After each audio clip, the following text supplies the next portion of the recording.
Good evening guys, બધાને જય શ્રી રામ, જય દ્વારકાધીશ. કેમ છો બધા? આઈ હોપ કે તમે બધા એકદમ મજામાં હશો. તો બસ જો અત્યારે અમે પહોંચી ગયા છીએ અંબાજી. તો યસ, અત્યારે ડાયરેક્ટ અંબાજીથી વિડીયો હું શૂટ કરું છું. અને અમે છે ને કાલે રાતે જ અમે નીકળી ગયા હતા ઊંઝા આવવા માટે. જમી અને પછી રાતનું ડિનર કરી અને અમે નીકળ્યા હતા. તો બસ અમે છે ને સવારે પહોંચી ગયા હતા ઊંઝા. પછી માતાજીના દર્શન કર્યા, બહુચરાજી દર્શન કર્યા અને બપોરે આપણે બસ લંચ ને એવું બધું કર્યું, થોડું ઘણું કામ હતું એ બધું કર્યું. અને પછી છે ને અમે નીકળી ગયા હતા અંબાજી આવવા માટે. અને કહેવાય ને કે હુકમ હોય ને તો જ આપણે દર્શન થાય. એટલે અમારે અંબાજી આવવાનો પ્લાન નહોતો, પણ આ તો આખું ફેમિલી હારે હતું. તો એમ થયું કે ચાલો હારે જ છે અને અંબાજી કાંઈ દૂર છે નહીં, તો આપણે છે ને દર્શન કરતા જઈએ, કેમ કે આવો મોકો છે ને ક્યારેક જ મળે છે. તો અમે છે ને માતાજીના દર્શન કરવા માટે પહોંચી ગયા છીએ અંબાજી. તો અમે છે ને અત્યારે વાગી ગયા છે 7 વાગી ગયા છે. અમે પહોંચ્યા ને એટલે 7 વાગી ગયા છે. એટલે અત્યારે અમે દર્શન કરવા નહીં જાય, પણ થોડી ઘણી આપણે બજારમાંથી શોપિંગ ને એવું કરશું, એક્સપ્લોર કરશું અંબાજી. અને હું તો ફર્સ્ટ ટાઈમ આવી છું, બધે જ આવી છું, પણ અંબાજી હું ક્યારેય આવી નહોતી. એટલે હું ફર્સ્ટ ટાઈમ અંબાજી આવી છું. એટલે અત્યારે અમે બધા બજારમાં જવાના છીએ, થોડી ઘણી શોપિંગ કરવાના છીએ અને સવારે અમે જવાના છીએ દર્શન કરવા માટે. તો બસ બ્લોગમાં જોડાયા રહેજો. અને અત્યારે આખો દિવસનો થાકોડો છે એટલે અમે છે ને થોડે ફ્રેશ થઈ જાય, નાહી લઈ અને નાઇટ ડ્રેસમાં આવી જાય. તો બસ સ્ટે ટ્યુન, જોડાયા રહેજો. તો જો અમે થઈ ગયા છીએ સરસ મજાના ફ્રેશ અને અમે હવે જઈએ છીએ બજારમાં થોડી ઘણી શોપિંગ કરવા અને અંબાજી એક્સપ્લોર કરવા. તો ચાલો. જો અમે સૌથી પહેલાં એને આવી ગયા છીએ અહીંયા શક્તિદ્વારના દર્શન કરવા માટે. અત્યારે તો બંધ છે, પણ અમે બહારથી જ દર્શન કરી લીધા છે માતાજીના. અને હવે અમે જઈશું બજારમાં. અને જો અહીંયા છે ને મોહિત મારા મોટા ભાઈને એને બધાને દર્શન કરાવે છે. બધાને, જોકે અમે ગ્રુપમાં જ વિડીયો કોલ કર્યો હતો, અત્યારે તો અમે વિડીયો કોલ કરે છે મોટા ભાઈને એને દર્શન કરાવવા માટે. તમે બધા પણ કરી લો દર્શન, બાકી કાલ સવારે તો આપણે કરાવશું જ અંદર જઈને. અમે છે ને અત્યારે આવી ગયા છીએ જમવા માટે.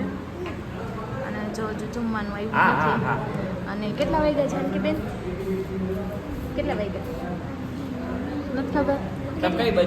મેં ઘડિયાળ પહેરી છે એટલે જો અમે જમવા આવી ગયા છીએ. બજારમાં ગયા હતા તો શોપિંગ કરવા, પણ કંઈ ખાસ એવું કંઈ લીધું નથી. એટલે બસ જો અમે કાલ સવારે હવે દર્શન કરશું. અત્યારે જમી લઈ અને જમી અને પછી પાછા મળીએ.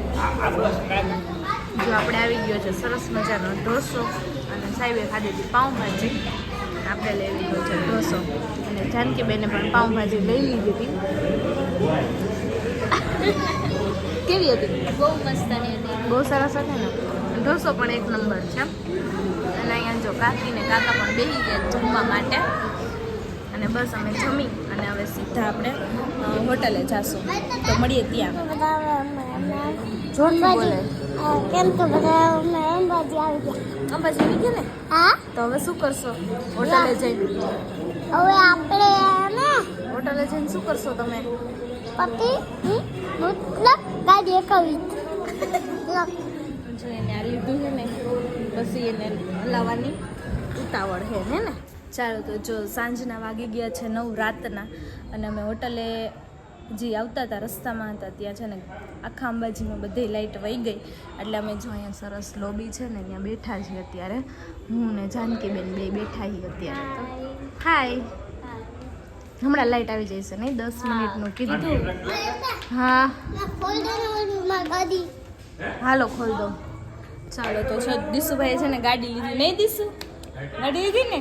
હા, તો બસ એને છે ને ખોલવી છે, તો આપણે એને ખોલી દઈએ. જા લેતો આવ રૂમમાંથી. ક્યાં રૂમ? આપણા રૂમમાંથી. હા, બેડ ઉપર જ છે જો.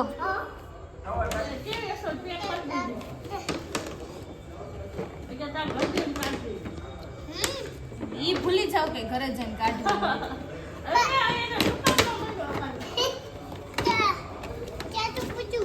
ગોતો રે ભાઈ.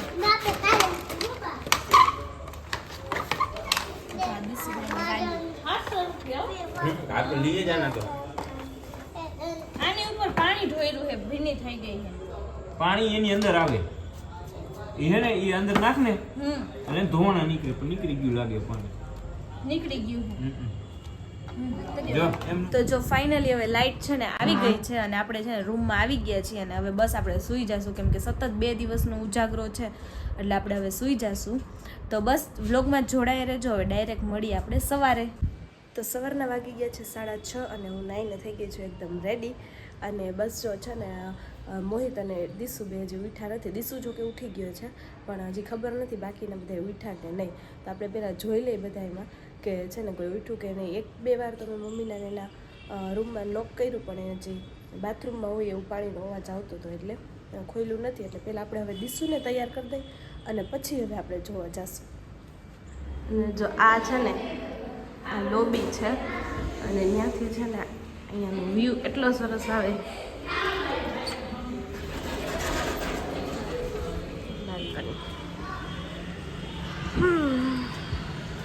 જય સૂર્યનારાયણ. કેટલો સરસ વ્યૂ આવે છે. આજ વાદળા જેવું છે કદાચ વરસાદ આવશે. જોઈ આવે છે કે નહીં નકર બફારો તો થવાનો જ છે જો વરસાદ નહીં આવ્યો ને તો. અને અહીંયા છે ને બધી બાજુ એકદમ વ્યૂ એટલો સરસ આવે છે. જો છે ને આ બાજુ બધે હવા ઉજાસ અને અહીંયા પેઇન્ટિંગ બધાય કરે એટલું સરસ છે.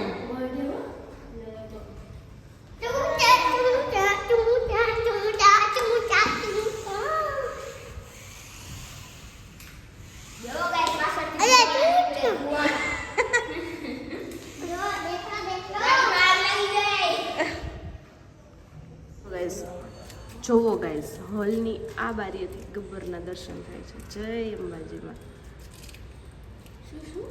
બોલો અંબે માત કી જય. તો ગાઈઝ જો આપણે છે ને દર્શન કરી એવા છે નીચે. ઉપર દર્શન કરવા જવાનું બાકી છે અને અત્યારે જો અમે ઠંડી ઠંડી સોડા પી લીધી. તો બસ હવે આપણે ઉપર મળીએ. લિયો કે મારો નથી જો આવી ગયો હવે જલ્દી લિયો કાઈ ન થાય જો ધાક પડી ગઈ. વાહ નજારો તો જો કુદરતી જલ્દી મસ્તી કેમ આમ જોવો તો ખરા એકવાર.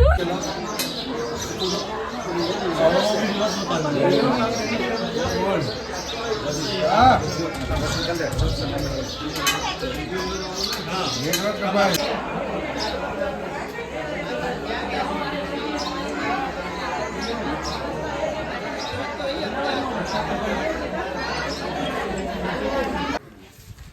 તો જો અહીંયા કાકડી ને બધું છે કેરી ને એવું બધું અમે લેવા ઊભા રહી ગયા છીએ ત્યારે. અને જો આવી પણ ગયું છે જાનકીબેનના હાથમાં છે. અહીંથી જો વ્યૂ એટલો સરસ આવે કે વાત જ જવા દો.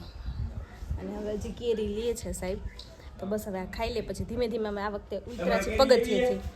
હા એ તમે આખી આખી કાંઈ ખાઈ જઈશો કેરી આખી આખી તો તો બસ હવે જો ખાઈ લઈએ સરસ મજાનો કાકડી ને કેરી. રામ રામ.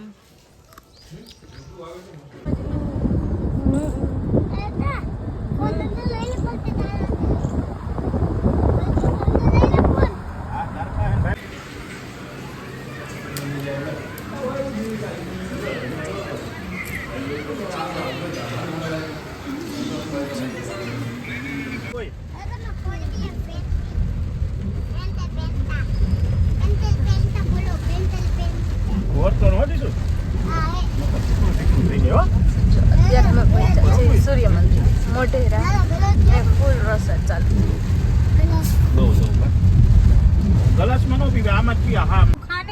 જો અમે છે ને અહીંયા ઊભા રહી ગયા છીએ જય ગોપાલમાં ચા પીવા માટે. કેમ કે દર વખતે મોહિત જ્યારે અંબાજી આવે ને ત્યારે અહીંયા ચા પીવે છે એટલે એકવાર કે તમે બધા ટેસ્ટ કરો તમને બહુ મજા આવશે. એટલે અમે અહીંયા ચા પીવા ઊભા રહ્યા છીએ અને થોડો ઘણો નાસ્તો પણ કરશું. જો આ બેન આવી ગયા છે અહીંયા. શું કાતે કઈ નો ખાધું આવી ગયો.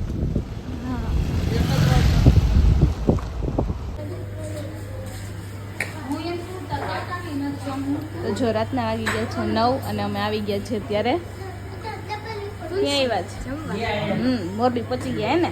તો ફાઇનલી અમે છે ને મોરબી પહોંચી ગયા છે ને અત્યારે અમે આવ્યા છીએ જમવા માટે પંજાબી ઓર્ડર કરવાનું છે તો બસ હવે છે ને બહુ થાકી ગયા છે એટલે ઘરે